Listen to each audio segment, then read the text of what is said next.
Bem-vindos ao Plures 2021, evento que ia ocorrer na cidade de Águas de Lindóia, mas em função aí da pandemia, vai ser realizado aí de modo digital.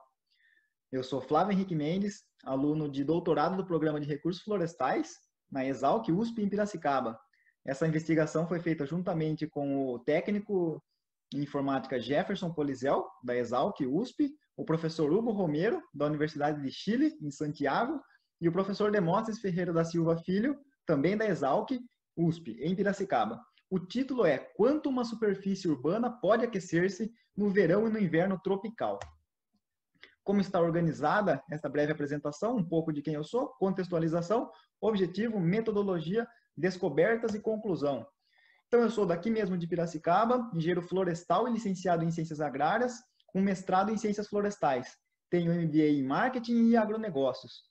Atualmente estou no doutorado e conto com 2 experiências internacionais, Universidade de Lisboa, na onde estudei a queda de árvores utilizando o SIG, e Universidade de Chile, estudando o clima urbano de Santiago.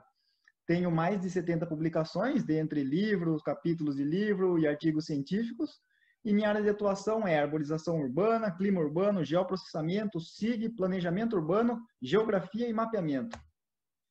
Contextualização. Os grandes centros urbanos possuem cada vez mais grandes massas cinzentas, consequentemente, pouca vegetação. A temperatura de superfície é uma variável importante na geografia, capaz de promover aí a regulação microclimática. Uma das primeiras pesquisas que investigou a ilha de calor urbano foi realizada em 1978, tem aí aproximadamente 50 anos, nos Estados Unidos. Olha aqui o mapa à esquerda, como é que foi feito, uma breve ilustração aí, para que vocês tenham conhecimento, uma das primeiras pesquisas nessa área. E mais recentemente, 2018, uma imagem aqui da NASA. O objetivo da nossa pesquisa, então, foi analisar o comportamento térmico de diferentes superfícies urbanas em uma cidade tropical durante 24 horas de um dia quente de verão e um dia típico de inverno. A metodologia foi realizada aqui mesmo na cidade de Piracicaba, com o clima tipo CWA, que é o subtropical úmido, a 546 metros de altitude.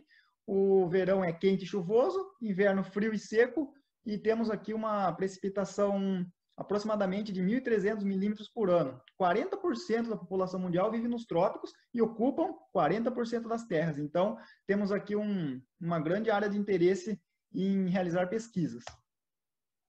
A metodologia foi 3 dias de campo. O primeiro, em 23 de janeiro de 2019, por meio de imagens térmicas com a câmera termal FLIR SC660, termômetro digital infravermelho e o Termadata. E o segundo dia foi no dia 30 de janeiro, na qual foram analisadas as superfícies copa de árvore, gramado, asfalto a pleno sol, asfalto sombreado, concreto e água. Essas mesmas classes para a época do verão e do inverno, medidos com o termômetro infravermelho durante 24 horas, de hora em hora, das 6 da manhã até as 6 da manhã do outro dia. Ah, então você ficou acordado 24 horas? Sim, 2 dias. Descobertas. Olha aqui a imagem da câmara termal, que interessante. A diferença de temperatura de superfície. O asfalto aqui à esquerda, 67 graus.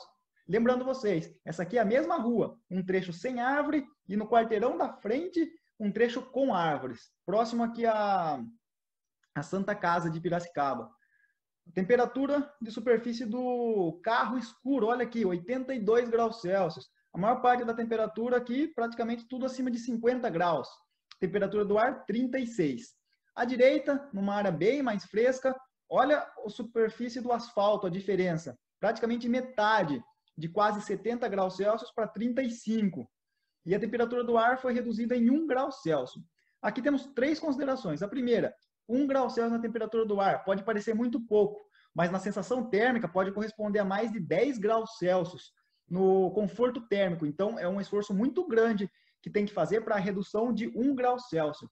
Temperatura do carro ali de 82 graus Celsius, a gente conseguiu 95 um dia antes, na hora que estávamos testando o equipamento. E as superfícies arborizadas, percebam vocês, ficou tudo na faixa entre 30 e 40 graus Celsius, enquanto houve uma maior variação naquela que não tinha vegetação. Aí vocês podem perguntar, mas 80, 90 graus Celsius eu consigo fritar um ovo? E a resposta é sim, é possível. Para você fritar um ovo, precisa ter pelo menos uns 70, 80 graus de temperatura, né? Que coisa!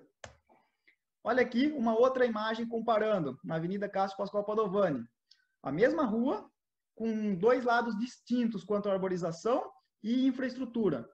Ao lado esquerdo, a gente vê aqui a presença massiva de cibipirunas, apenas de um lado da rua. No outro, praticamente não há árvores.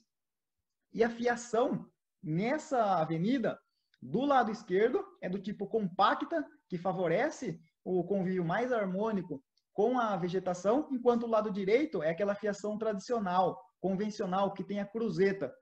E uma pesquisa realizada pela Juliana Velasco em 2006 acabou mostrando aí a importância e a possibilidade em custos de implantação da rede de fiação subterrânea, sendo melhor, depois seguida pela compacta e depois a convencional. Embora a subterrânea, a gente sabe que os custos para a implantação dela são mais elevados, mas ao longo do tempo isso acaba compensando.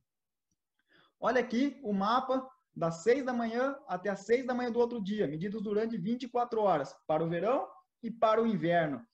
Vejam aqui vocês a temperatura do asfalto, quase 80 graus Celsius, o asfalto a pleno sol. O asfalto sombreado é uma linha cinza que está aqui, ó. Vejam vocês, ficam na faixa de 35 graus Celsius também, mesmo nas horas mais quentes. Então, quais as 3 considerações que a gente tira disso? Isso para folha de árvore, gramado, asfalto a pleno sol, asfalto sombreado, concreto e água. E a temperatura do ar para a gente ter um parâmetro aí. E asfalto a pleno sol atinge quase 80 graus, enquanto o sombreado metade. Isso auxilia na conservação do asfalto, exigindo um menor custo de manutenção. Vegetação, árvores e gramados, percebam a estabilização da temperatura na faixa de 30 a 40 graus Celsius, ou seja, evita extremos, tanto para cima quanto para baixo. E aqui uma observação, árvores elas possuem uma fisiologia do tipo C3, meu Deus, o que é isso? E gramados do tipo C4. São diferentes formas que as vegetações encontram para a regulação da sua água. Por exemplo, em horas muito quentes, os gramados, a grama, ela fecha os seus estômatos, enquanto as árvores acabam eliminando a água e, consequentemente, o aumento da umidade relativa do ar por meio da evapotranspiração e aumentando o frescor. Por isso a importância das árvores nos ambientes mais cinzentos, que não tem tanta vegetação, que são escassos. Como conclusão, exatamente isso, a principal conclusão, a vegetação como uma reguladora microclimática muito importante, principalmente as árvores. As árvores são capazes de reduzir as amplitudes térmicas, ocasionando melhores condições de conforto térmico. As árvores também reduzem a temperatura do asfalto, tanto para cima quanto para baixo, exigindo menores custos de manutenção. E os equipamentos, a câmera termal FLIR e o termômetro infravermelho, são ótimas ferramentas para o planejamento urbano, para que a gente tenha cada vez cidades mais resilientes, mais estáveis, quanto às questões microclimáticas, tendo em vista o contexto das mudanças climáticas globais. Então, era isso que tinha para apresentar para vocês. Muito obrigado. Tem aqui os contatos e até mais.